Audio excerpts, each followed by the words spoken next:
I didn't flinch when she stood up and cleared her throat. My sister always needed an audience. She waited for silence, savoring the moment, and then delivered her line with the same venom she'd been feeding me in secret for years.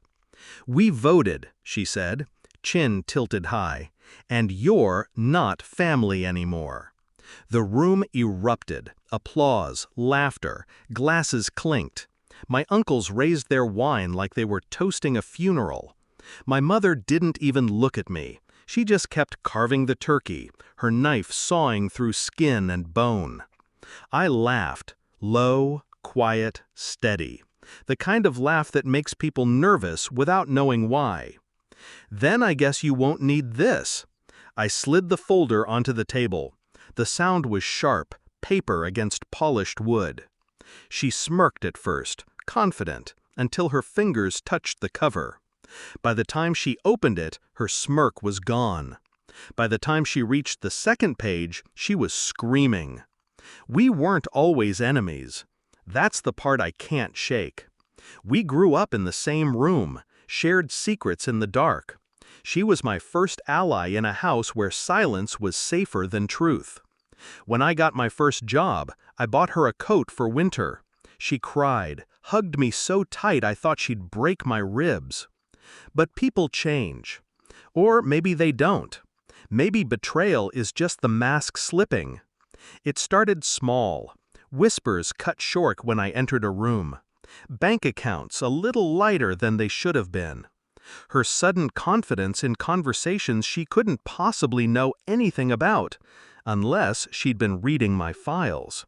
Then one night I found her in my office. She froze when the door clicked behind her. My laptop glowed in front of her, my password already cracked. She stammered some excuse, but her eyes betrayed her, hungry, desperate. That was the night I stopped being her brother. That was the night I started being her judge. I didn't confront her, not yet. Confrontation is messy. Emotion clouds precision. Instead, I let her think she was winning. She whispered poison to the family, and I let her. She told them I was greedy, manipulative, cruel. She thought she was weaving a net around me, but all she was doing was tightening the one I'd already set around her. I copied everything. Emails, bank transfers, signed papers she thought no one would ever see. I traced the loans she took in our parents' name, the money she siphoned from accounts meant for medical bills. I had recordings of her laughing about how easy it was to fool them all. Every secret she thought she'd buried, I unearthed, and I put it neatly into that folder. Thanksgiving was the stage she chose for my execution. I let her have it. I let them all cheer and clap like children at a magic trick. Then I gave her the real performance.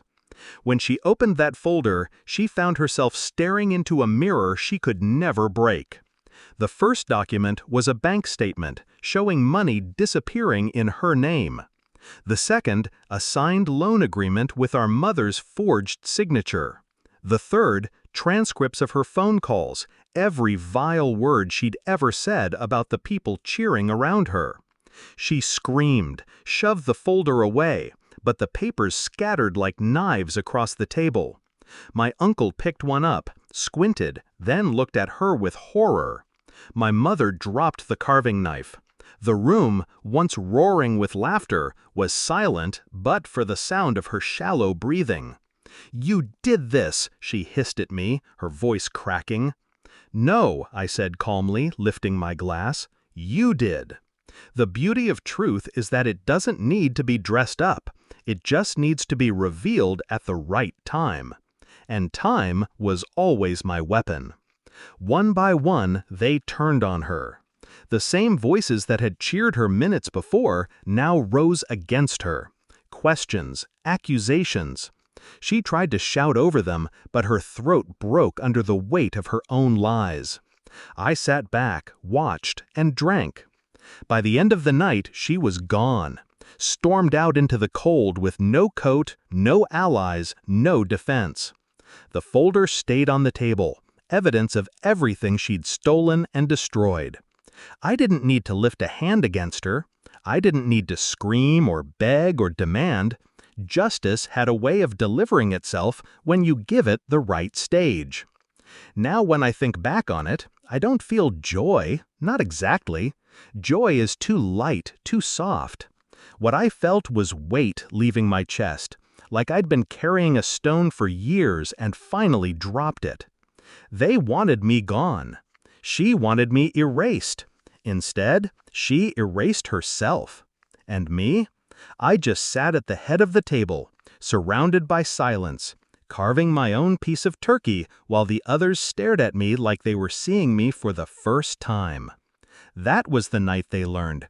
You don't vote someone out of a family, not when they already hold every card. That was the night my sister learned the cost of betrayal.